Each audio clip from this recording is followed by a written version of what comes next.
I heard like a really big bang. Yeah, it was really frightening. Like, it's still scary to think the cars are still down there. I couldn't believe it. It's like something you see out of a movie. But this was no movie. The Washington State Patrol says this semi-truck trailer carrying an oversized load clipped several overhead girders, sending the bridge and the 3 motorists into the dangerous water below. It's the freeway. You didn't know if a bunch of people had died. You know, nobody knew any answers yet. Well, luckily, those answers came quickly, as it only took rescuers about an hour to pull the 3 victims to safety. Remarkably, they only suffered minor injuries. But now that everyone's okay, the focus shifts to what happens next. A section of one of the busiest freeways in the country will now be shut down for months, and that means a lot of traffic, a lot of backups. People should be looking at alternate routes. But Brett says even that will be difficult. Living here, there's no alternative. I mean, it's going to be probably 6 months to a year of horrendous traffic.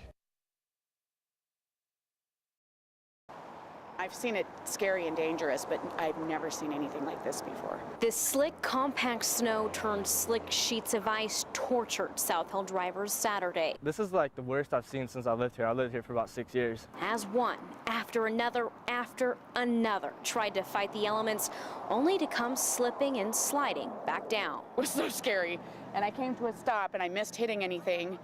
And so I got out of the car because I was shaking too much to drive. And then as I got into the yard where all the neighbors were starting to pile up is when all the cars started coming down, and just one right after the other slamming into us. We need to go this way. While police blocked off Thor. We got a 7-car pileup right here, so we're suggesting you turn left on 11th or come back to where you came from. Neighbors stepped up to close down Freya while they waited for over 4 hours for the city to clear the icy mess, using their own cars as blockades, laying down salt and attempting to warn others it simply wasn't safe. Trying to guide traffic because there's an 8-car pileup here, and there's little kids getting hurt in cars.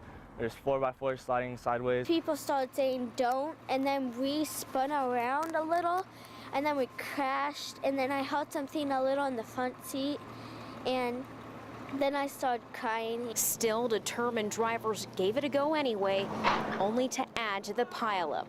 Neighbors rushing to help people trapped inside became equally frustrated with the city and drivers who wouldn't heed their warning. They should have had de-icers out as soon as, they've known the snow was coming. I saw it on the news this morning. What do you want to say to people who are trying to drive up this hill? You think it's safe? You guys are idiots. Will that fit now? When Carl Vincent woke up this Saturday, he knew he was moving out. I have to be out of my apartment by the 31st. But he didn't know the FBI was moving in. I didn't know what was going on. Across the street in the heart of Brown's Addition, investigators served a search warrant near the corner of First and Oak. We haven't made any arrests. FBI spokeswoman Ein Sandalo Dietrich met with the media, but she couldn't tell us a whole lot. They're looking for information that could be connected to possible criminal activity specific to the threatening letters. We know someone sent 2 letters earlier this week, but somehow this investigation sent us here. What they found and who they talked to, we still don't know. They take it very seriously. Jeremy Leader with the United States Postal Inspector Service said suspicious letters are screened every day. Postal inspectors respond to reports of any type of hazardous material or anything that's suspicious coming through the mail. It's not often a ricin report makes its way through Brown's Addition. It takes a small amount to kill you. But it's fair to say Carl Vincent is concerned. What if he spilled some outside?